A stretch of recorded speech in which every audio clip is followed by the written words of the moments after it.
ನಿರ್ಮಿಸಿದ ಒಂದೇ ವರ್ಷದಲ್ಲಿ ಕೊಚ್ಚಿ ಹೋಗಿದೆ ಸೇತುವೆ. ಕಣ್ವಾ ಡ್ಯಾಂನಿಂದ ನೀರಿನ ಹರಿವು ಹೆಚ್ಚಳದ ಹಿನ್ನೆಲೆಯಲ್ಲಿ ಅವಾಂತರವೇ ನಡೆದು ಹೋಗಿದೆ. ಕೊಚ್ಚಿ ಹೋಗಿದೆ ರಾಮನಗರದ ಕೊಂಡಾಪುರ ಗ್ರಾಮದ ಸೇತುವೆ.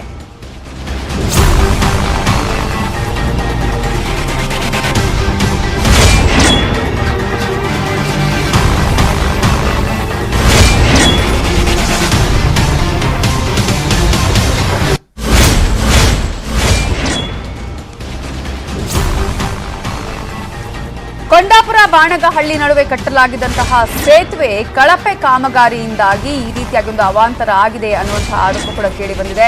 ಧಾರಾಕಾರ ಮಳೆಗೆ ಸೇತುವೆ ಕೊಚ್ಚಿ ಹೋಗಿದ್ದು 50ಕ್ಕೂ ಹೆಚ್ಚು ಹಳ್ಳಿಗಳಿಗೆ ಸಂಪರ್ಕ ಕಡಿತವಾಗಿದೆ. ಮಂಡ್ಯ, ಮಳವಳ್ಳಿ, ಮದ್ದೂರು ಕಡೆಗೆ ಸಂಪರ್ಕ ಕಡಿತ ಆಗಿದ್ದು ಸ್ಥಳಕ್ಕೆ ತಹಶೀಲ್ದಾರ್ ಸುದರ್ಶನ್ ಭೇಟಿ ಕೊಟ್ಟು ಪರಿಶೀಲನೆಯನ್ನ ಮಾಡಿದ್ದಾರೆ.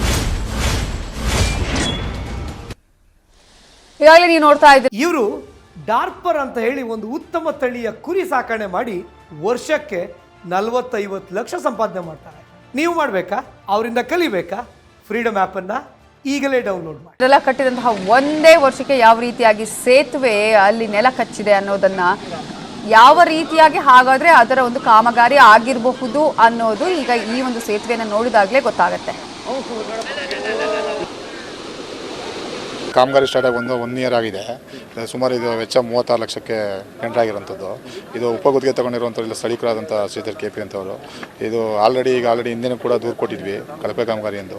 ಈಗ ಆಲ್ರೆಡಿ ಕಾಮಗಾರಿ ಮಾಡಿ ಈಗ ಆಲ್ರೆಡಿ ಕಳಪೆ ಕಾಮಗಾರಿಯನ್ನು ಕೂಡಿದ್ದು ಇದು ದುರಸ್ತಿ ಕಾರಣವಾಗಿದೆ. ಇದ್ರ ಬಗ್ಗೆ ಸೂಕ್ತ ಕ್ರಮ ಕೈಗೊಂಡು ಈಗ ಅದನ್ನು ಇದು ಮಾಡಬೇಕು ಅಂತೇಳಿ. ಆಲ್ರೆಡಿ ಈಗ ಮಳೆ ಬಂದು ಎಲ್ಲ ಈಗ ಜಾಸ್ತಿ ನೀರು ಪೋಸ್ಟ್ ಜಾಸ್ತಿ ಆಗಿ ಕುಸ್ತಿದೆ, ಸೇತುವೆ ಕುಸ್ತಿದೆ. ಈಗ ಇಲ್ಲಿಂದ ಸಂಪರ್ಕ ಕಡಿತಗೊಂಡಿರೋದ್ರಿಂದ ಈಗ ಹುಣಸಳ್ಳಿ ಬಳಸ್ಕೊಂಡು ಸುಮಾರು ಅರ್ಧ ಕಿಲೋಮೀಟ್ರಲ್ಲಿ ಹೋಗುವಂಥ ರಸ್ತೆ ಇದ್ದಂಥದ್ದು ಈಗ 5ರಿಂದ 6 ಕಿಲೋಮೀಟ್ರ್ ಬಳಸ್ಕೊಂಡು ಹೋಗುವಂಥದ್ದು ಇದೆ.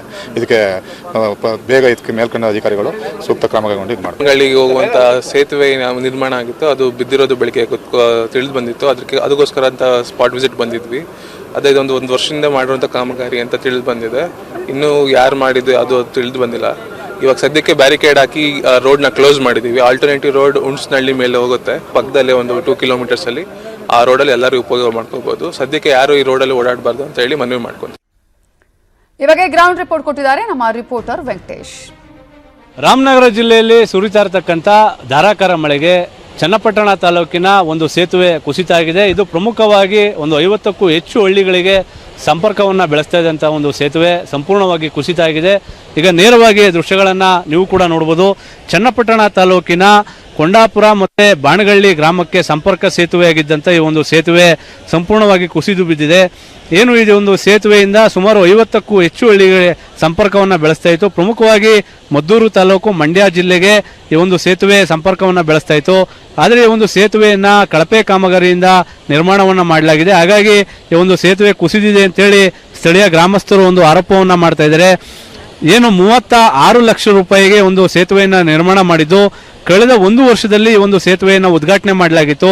ಆದರೆ 1 ವರ್ಷದ ಬಳಿಕವೇ ಒಂದು ಸೇತುವೆ ಈ ಒಂದು ಕುಸಿತ ಕಂಡಿರುವಂಥದ್ದು ಗುತ್ತಿಗೆದಾರನ ಒಂದು ಕಳಪೆ ಕಾಮಗಾರಿ ಅಂತೇಳಿ ಸ್ಥಳೀಯ ಗ್ರಾಮಸ್ಥರು ಆರೋಪವನ್ನು ಮಾಡ್ತಾ ಇದ್ದಾರೆ. ಈಗ ಸುಮಾರು 50ಕ್ಕೂ ಹೆಚ್ಚು ಹಳ್ಳಿಯ ಜನರು ಒಂದು ಸಂಪರ್ಕವನ್ನು ಸಂಪೂರ್ಣವಾಗಿ ಕಳೆದುಕೊಂಡಿದ್ದು ಒಂದು ಗುತ್ತಿಗೆದಾರನ ವಿರುದ್ಧ ಆಕ್ರೋಶವನ್ನು ಹೊರಹಾಕ್ತಾ ಇದ್ದಾರೆ. ಹಾಗೆ ಗ್ರಾಮಸ್ಥರು ಕೂಡ ಆಶ್ಚರ್ಯಕರವಾಗಿ ನೋಡ್ತಾ ಇದ್ದಾರೆ. ಒಟ್ಟಾರೆ ಇಂತಹ ಗುತ್ತಿಗೆದಾರರ ವಿರುದ್ಧ ರಾಜ್ಯ ಸರ್ಕಾರ ಒಂದು ಕ್ರಮವನ್ನು ವಹಿಸಬೇಕು ಅಂತ ಹೇಳಿ ಒತ್ತಾಯವನ್ನು ಕೂಡ ಮಾಡ್ತಾ ಇದ್ದಾರೆ. AT Venkatesh, news 18 Kannada, Ramanagara. ಚಿಕ್ಕಮಗಳೂರಿನಲ್ಲಿ ಮಳೆಯ ಅವಾಂತರ ಮುಂದುವರೆದಿದೆ. ಮಳೆಯಿಂದ ಪ್ರಮುಖ ಬೆಳೆಗಳು ಮಣ್ಣು ಪಾಲಾಗಿದ್ದು, ಭಾರೀ ಮಳೆ, ಶೀತದ ವಾತಾವರಣದಿಂದ ಕಾಫಿ ಬೀಜಗಳು ಉದುರ್ತಾ ಇದೆ. ಮಣ್ಣು ಪಾಲಾಗ್ತಾ ಇರೋ ಬೆಳೆಗೆ ಸೂಕ್ತ ಪರಿಹಾರ ಕೊಡುವಂತೆ ಕೊಪ್ಪ, ಶೃಂಗೇರಿ, ಕೊಪ್ಪ, ಮೂಡಿಗೆರೆಯ ಕಾಫಿ ಬೆಳೆಗಾರರು ಆಕ್ರೋಶವನ್ನು ವ್ಯಕ್ತಪಡಿಸಿದ್ದಾರೆ.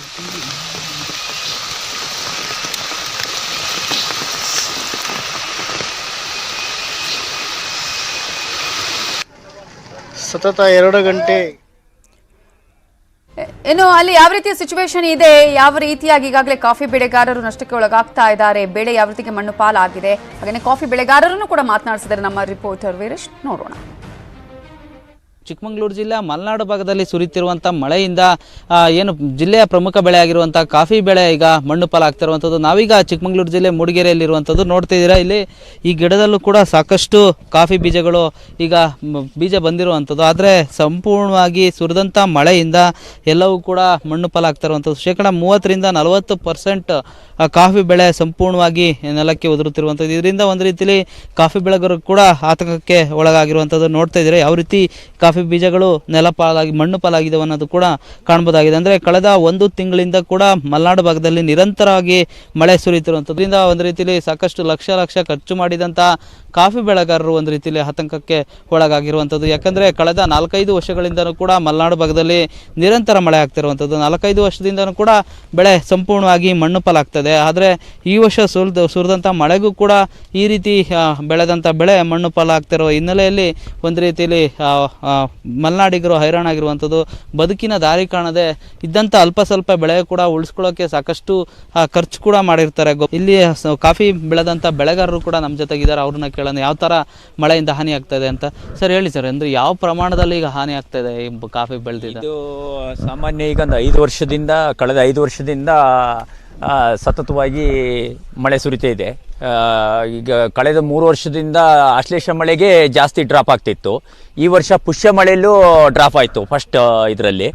ಈಗ ಮತ್ತೆ 2ನೇ ರೌಂಡು ಆಶ್ಲೇಷ ಮಳೆಯಲ್ಲಿ ಡ್ರಾಪ್ ಆಗ್ತಾ ಇದೆ. ಈ ಮಲೆನಾಡು ಭಾಗದಲ್ಲಿ ವಿಪರೀತ ಮಳೆಯಿಂದ ಕಾಫಿ ಡ್ರಾಪ್ ಆಗ್ತಾಯಿದೆ. ಯಾವುದೇ ಕೆಮಿಕಲ್ ಹಾಕಲಿ, ಗೊಬ್ಬರ ಹಾಕಲಿ, ಏನೇ ಹಾಕಲಿ 5 ವರ್ಷದಿಂದ ಜನಗಳು ತತ್ತರಿಸಿ ಹೋಗಿದ್ದಾರೆ. ಮತ್ತು ಇನ್ನೊಂದು ಹೇಳಬೇಕಂದ್ರೆ ಈಗ ಈ ವರ್ಷದಿಂದ ಒಳ್ಳೆ ಕಾಫಿಗೆ ರೇಟ್ ಇತ್ತು ಸರ್. ಸ್ವಲ್ಪ ಬಡವರು ಸಾಮಾನ್ಯ ಮಧ್ಯಮ ವರ್ಗದವರೇ ಇರೋರು ಅವರು ನಾವು ಬದುಕ್ಬೋದಿತ್ತು. ಈ ವಿಪರೀತ ಹಣವನ್ನೆಲ್ಲ ಖರ್ಚು ಮಾಡಿಕೊಂಡು ತೋಟಕ್ಕೆ ಅದನ್ನೇ ಈ ರೈತರು ಬೇರೆ ದಾರಿ ಇಲ್ಲ. ಈಗ ಕಳೆದ 3-4 ವರ್ಷದಲ್ಲಿ ಫ್ಲಡ್ ಆಯಿತು, ಎಲ್ಲ ತೋಟನೂ ಕಳ್ಕೊಂಡ್ರು. ಉಳಿದ ಗಿಡಗಳಿಗೆ ಯಾರು ಕೆಲಸ ಮಾಡ್ಕೊಂಡು ನಾವು ಸ್ವಲ್ಪ ಹಣ ಸಂಪಾದನೆ ಮಾಡೋಣ ಅಂತ ಒಂದು ಇದಿತ್ತು ಜೀವನ ದಾರಿಗಾಗಿ. ಈಗ ಅದೂ ಇಲ್ಲ. ಈ ಮುಂದಿನದಕ್ಕೆ ನೀವು ಸರ್ಕಾರ ಮುನ್ನೆಚ್ಚರಿಕೆ ತಗೊಂಡು ರೈತರುಗಳಿಗೆ ಆದಷ್ಟು ನೀವು ಒಂದು ಹೆಲ್ಪ್ ಮಾಡಬೇಕಂತ ನಾನು ತಮ್ಮಲ್ಲಿ ಕಳಕಳಿಯ ಪ್ರಾರ್ಥನೆ ಕೇಳ್ಕೊಳ್ತಾ ಇದ್ದೀನಿ. ಇದಿಷ್ಟು ಬೆಳೆಗಾರರ ಮಾತಾಗಿರುವಂಥದ್ದು. ವೀರೇಶ್ ಹೊಸೂರು, ನ್ಯೂಸ್ 18 ಕನ್ನಡ, ಚಿಕ್ಕಮಗಳೂರು.